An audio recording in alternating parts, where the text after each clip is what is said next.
आज हम डिस्कस कर रहे हैं कार्टेशियन कोऑर्डिनेट सिस्टम या इसको हम कहते हैं रेक्टेंगुलर कोऑर्डिनेट सिस्टम। तो आज की इस लेक्चर में हम 2 डायमेंशन कोऑर्डिनेट सिस्टम यानी कि कार्टेशियन कोऑर्डिनेट सिस्टम और 3 डायमेंशन कोऑर्डिनेट सिस्टम को भी डिस्कस करेंगे।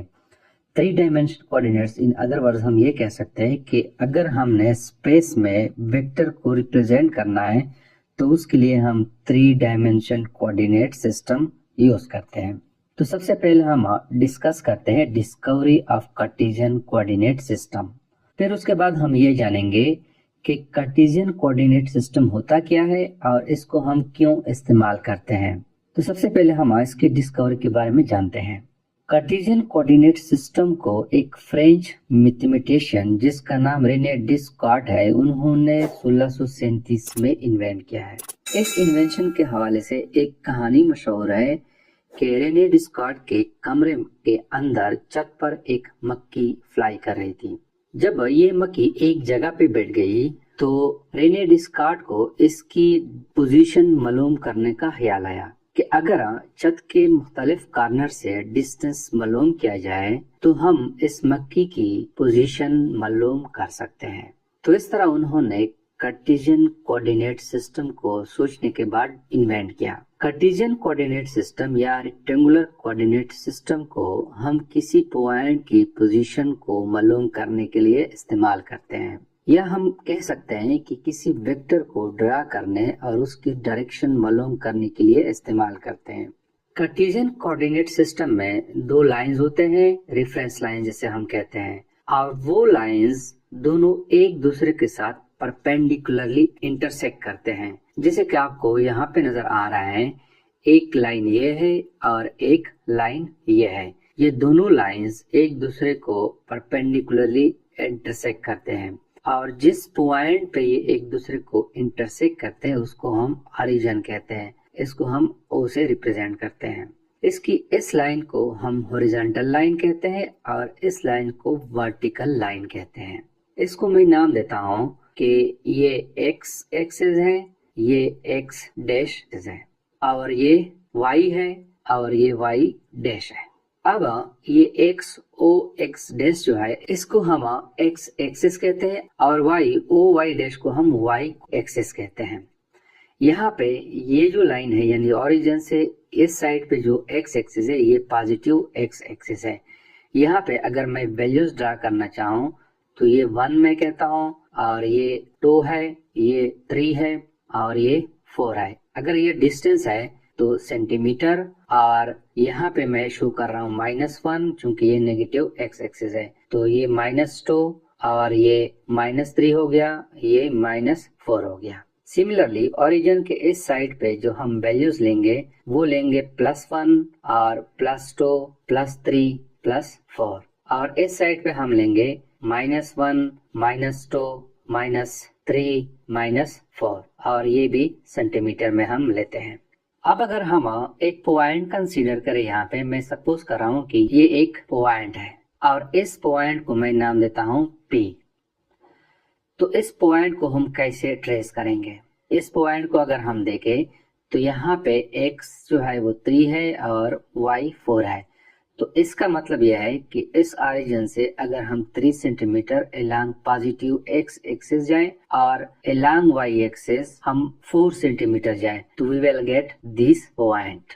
इसके अलावा हम किसी वेक्टर को कार्टेशियन कोऑर्डिनेट सिस्टम में ड्रा कर सकते हैं, या हम कहते हैं कि इन 2 डायमेंशन कोऑर्डिनेट सिस्टम में ड्रा कर सकते हैं। तो उसको हम कैसे ड्रा करेंगे?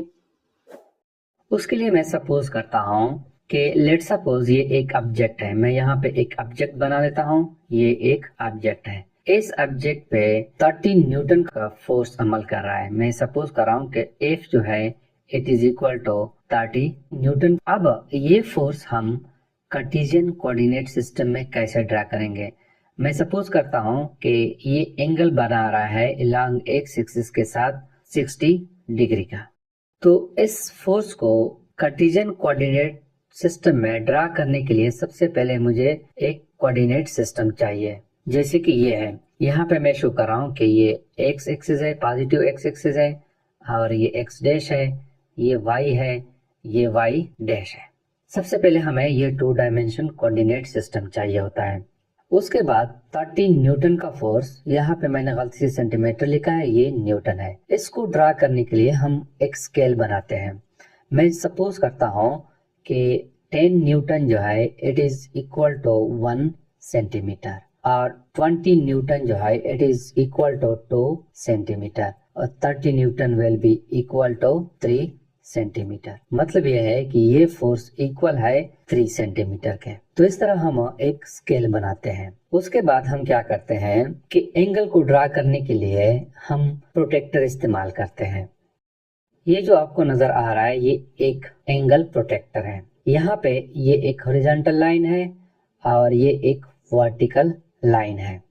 इसको हम अलोंग एक्स एक्सिस रखेंगे। एंगल को ड्रा करने के लिए हम रेफरेंस लाइन लेते हैं पॉजिटिव एक्स एक्सिस और एंगल को एंटी क्लॉकवाइज डायरेक्शन में ड्रा करेंगे। तो इस प्रोटेक्टर को मैं इस तरह रखता हूँ कि ये पॉइंट जो है ये इस ऑरिजिन पे आ जाए और ये लाइन जो है ये 90 डिग्री का वो इस लाइन पे आ जाए और ये लाइन जो है ये अलोंग एक्स एक्सिस पे आ जाए। तो इसको मैं यहाँ पे एडजस्ट करता हूँ। तो ये मैंने एंगल प्रोटेक्टर को अलोंग कोऑर्डिनेट सिस्टम पे इस तरह रख दिया है। अब चूंकि हमारे पास एंगल 60 डिग्री है तो यहाँ से इस ऑरिजिन से जाते हुए ये 60 डिग्री है, तो यहाँ पे मैं एक लाइन लगाता हूँ। यहाँ पे मैं एक क्रॉस का निशान लगाता हूँ। ये क्रॉस का निशान जो है बिल्कुल इस 60 डिग्री के बिल्कुल लाइन पे है। उसके बाद मैं इस प्रोटेक्टर को हटा देता हूँ। प्रोटेक्टर को हटाने के बाद मैं यहाँ पे एक स्केल रखता हूँ बिल्कुल इसके सीध में और 3 सेंटीमीटर का एक लाइन में ड्रा करता हूँ। तो बिल्कुल मैं सपोज कर रहा हूँ कि ये यहाँ तक 3 सेंटीमीटर है। ये 3 सेंटीमीटर का मैंने एक लाइन ड्रा कर दिया। अब मैंने क्या करना है कि यहाँ पे एरो का निशान मैंने बनाना है। तो ये एक वेक्टर हो गया।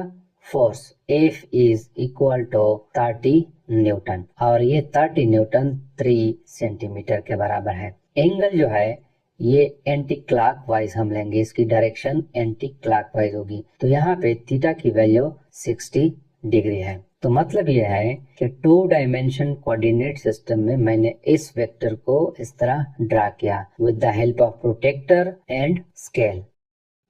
अब हम वेक्टर को रिप्रेजेंट करते हैं इन स्पेस।